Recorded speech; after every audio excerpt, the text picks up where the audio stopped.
Divrei-hayamim Aleph, 1 Chronicles chapter 17. After David had been living in his palace a while, he said to Nathan the prophet, "Here, I'm living in a cedar wood palace, but the ark for the covenant of Adonai is kept under a tent." Nathan said to David, "Go, do everything that is in your heart, for God is with you." But the same night the word of God came to Nathan, "Go and tell David my servant that this is what Adonai says. You are not to build me a house to live in, because from the day I brought up Israel until today, I never lived in a house. Rather, I've gone from tent to tent and from one tabernacle to another. Everywhere I traveled with all Israel did I ever speak a word to any of the judges of Israel, whom I ordered to shepherd my people at Israel, asking, 'Why haven't you built me a cedar wood house?' Therefore, say to my servant David that this is what Adonai Sabaoth says. I took you from the sheepyards, from following the sheep, to make you chief over my people Israel. I've been with you wherever you went. I've destroyed all your enemies ahead of you, and I am making your reputation like the reputations of the greatest people on earth. I will assign a place to my people Israel. I will plant them there, so that they can live in their own place without being disturbed anymore.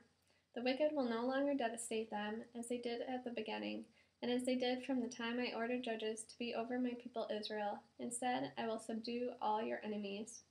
Moreover, I tell you that Adonai will make you a house. When your days come to an end and you go to be with your ancestors, I will establish one of your descendants to succeed you, one of your own sons, and I will set up his rulership. He will build me a house, and I will establish his throne forever. I will be a father for him, and he will be a son for me. I will not take my grace away from him as I took it away from your predecessor. Rather, I will maintain him in my house and in my kingdom forever, and his throne will be set up forever." Nathan told David all these words and described this entire vision. Then David went in, sat before Adonai, and said, "Who am I, Adonai God, and what is my family that has caused you to bring me this far? Yet in your view, God, even this was but a small thing, so you have said that your servant's dynasty will continue on into the distant future. You have regarded me, Adonai God, as a man of high rank. What more can David say to you about the honor you are bestowing on your servant? For you know your servant intimately. Adonai, it is for your servant's sake, and in accordance with your own heart, that you have done all this greatness and revealed all these great things. Adonai, there is no one like you, and there is no God besides you. Everything we have heard confirms that. Who can be compared with your people Israel? What other nation on earth did God set out to redeem and turn into a people for himself? You made yourself a reputation by doing great and terrifying things, as you drove out the nations from before your people, whom you redeemed from Egypt. For you made your people Israel your people forever, and you, Adonai, became their God. So now, Adonai, let the word that you spoke concerning your servant and his house be confirmed forever. Do what you have promised.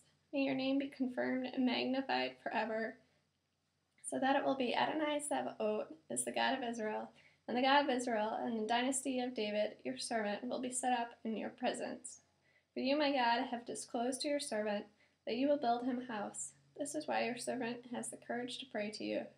Now, Adonai, you are God, and you have made this wonderful promise to your servant. And now it has pleased you to bless the family of your servant, and thereby cause it to continue forever in your presence. For you, Adonai, have blessed, and it is blessed forever.